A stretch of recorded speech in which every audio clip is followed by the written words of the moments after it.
in honor of 79 years of hard work and friendship.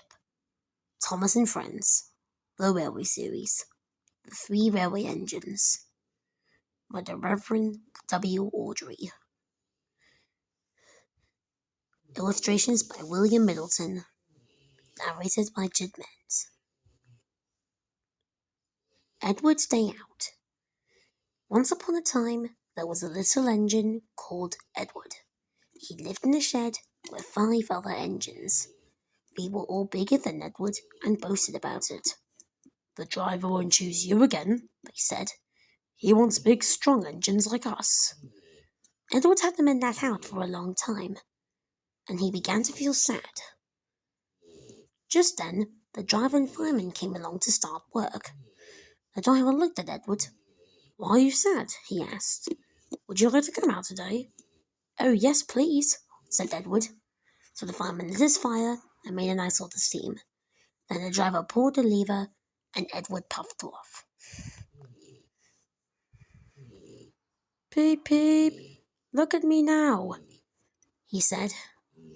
The other engines were very cross at being left behind, and away went Edward to get some coaches. "Be careful, Edward," said the coaches.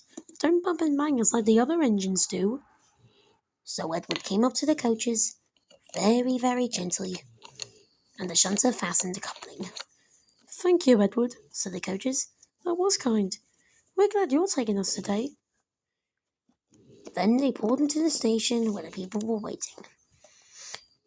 "Peep, peep, peep, get in quickly, please," Edward whistled. So the people got in quickly, and Edward waited for the guard to blow his whistle and wave his green flag. He waited and waited. There was no whistle and no green flag. "Peep, peep, peep, peep, where is that guard?" Edward was getting anxious. The driver and fireman asked the station master. "Have you seen the guard?" "No," he said. They asked the porter. "Have you seen the guard?" "Yes, last night," said the porter. Edward started to get cross. "Are we ever going to start?" he said. Just then a little boy shouted, "Here he comes!" And there was the guard, running down the hill with his flags in one hand and a sandwich in the other. He got into the brake coach, blew his whistle, and waved his green flag, and Edward puffed away. Children waved and waved at Edward as he clattered by. Edward did have a happy day.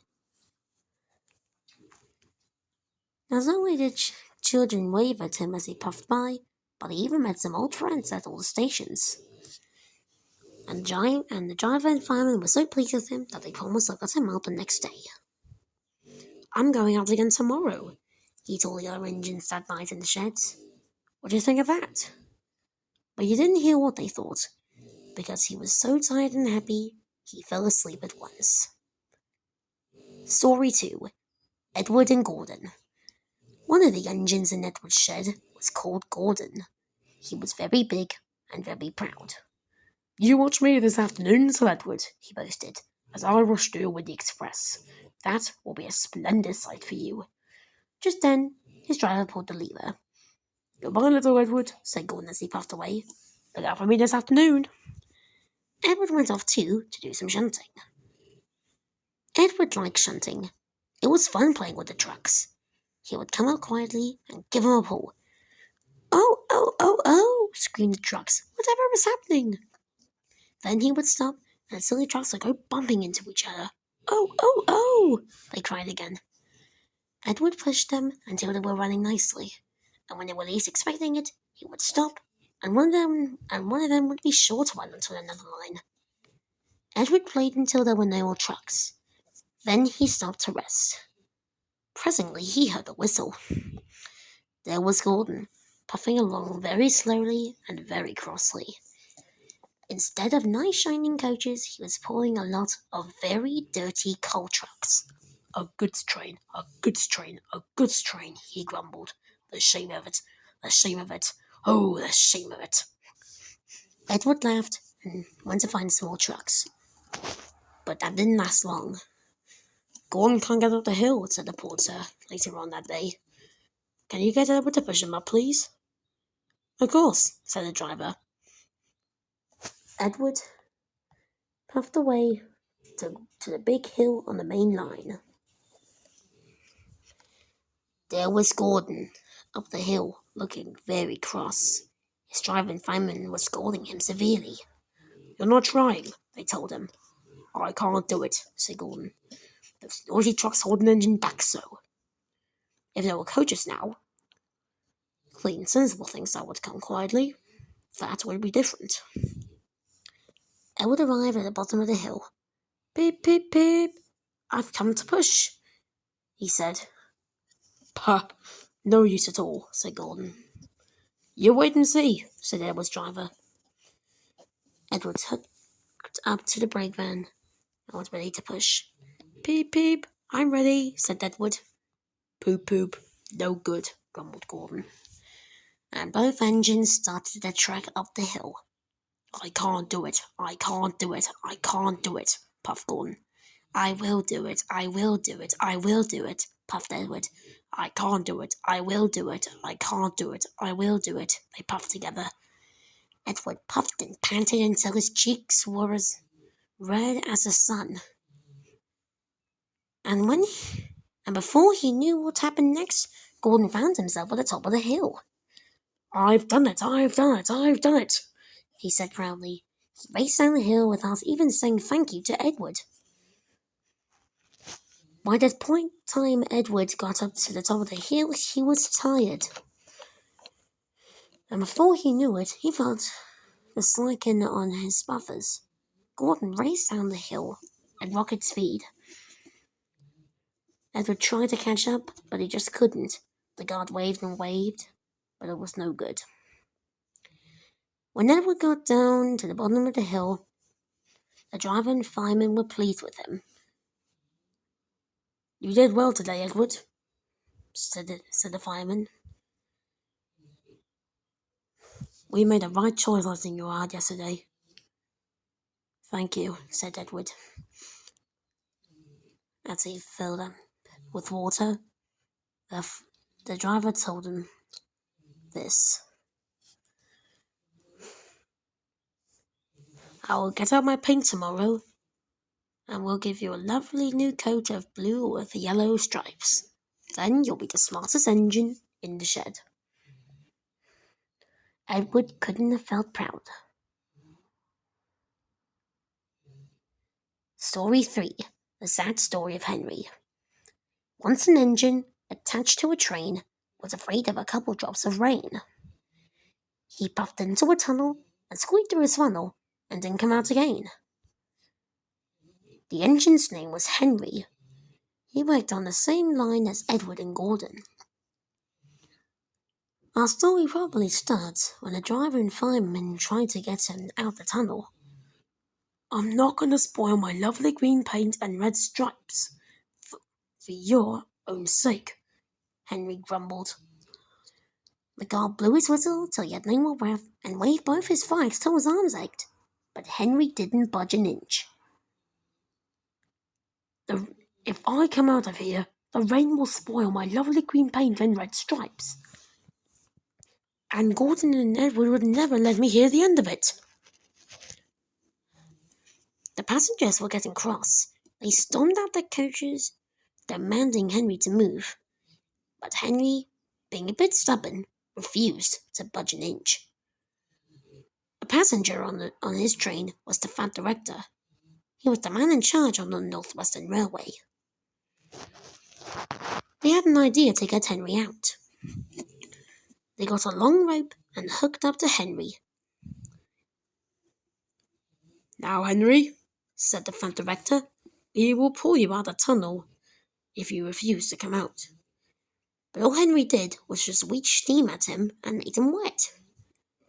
I refuse to come out this tunnel under any circumstances, he said crossly. The passengers tried to pull, but it was no good. They elected the fat director, who was just standing by watching them, Well, my doctor has forbidden me to pull, he said. The passengers groaned and gave up. Then they went by the tunnel onto the other end to attempt to push. The director stood by and gave out the orders. 1, 2, 3, push! But it was no good. And they looked at him again. Well, my doctor has also forbidden me to push, said the fat director. We're not going to get him out of this right. Maybe we'll need another engine, the fat director thought. It was fortunate for him that a red engine from the mainland was on his way. The guard waved his flags to stop him. The guard and both drivers and firemen came up to Henry. Look, Henry, it's stopped raining. That's true, said Henry. But if I recall correctly, it will start again soon. Then what will become of my green painted red stripes then,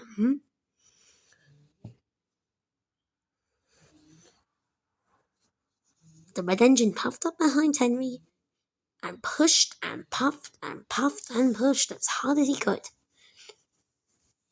As much as the red engine tried, Henry couldn't move. So, eventually, he had to go away back to the mainland. At that point, the fat director had given up. All right then, Henry, he said. If you refuse to come out of the tunnel, you can stay in the tunnel. We will take away your rails and leave you here until you're ready to come out. And if not, then we could leave you here for always and always and always. Henry suddenly had the realization of what the fat director meant, but by then it was too late to change his opinion. So workmen built a brick wall in front of Henry and stripped him of any coal, water, and rolling stock.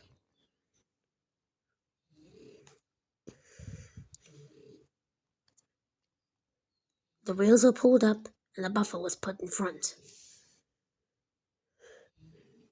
Soon they left, leaving poor Henry in the tunnel alone. All Henry could do was watch the other engines race by through the other tunnel. Edward and Gordon would often race by. Edward would say, beep beep, hello, while Gordon would go, poop poop, serves you right. Poor Henry couldn't do anything. He had no steam left to answer. His fire had gone out. Sudden dirt from the tunnel had spoiled his lovely green paint and red stripes anyway. But between you and me, I don't think Henry's learned his lesson. And maybe he'll prove himself with a worthy engine once more. But if I told you more, I'd spoil the next story. Story 4. Edward, Gordon, and Henry. Henry had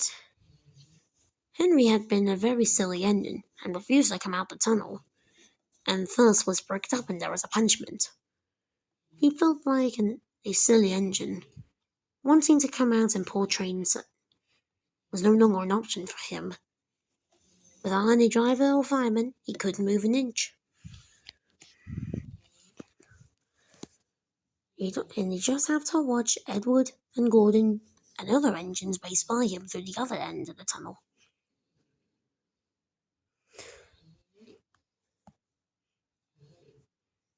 Gordon is the biggest engine on the island, and he pulls the Wild Northwestern. The Wild Northwestern is a long express train taken by Gordon himself. One day, Gordon was very excited. He was taking a very long train of coaches, one of the passengers being the fat director himself, who had punished Henry. Gordon would often see how fast he could go. Faster, faster, faster, faster, he'd say to the coaches. And the coaches would go, we're coming along, we're coming along, we're coming along, we're coming along.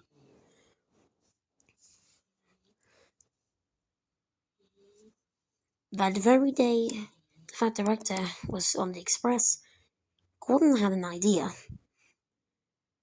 In a minute, I would go poop poop at Henry and rush through out to the opening again. Closer and closer he came. He was almost there when suddenly there was a crack and a whoosh.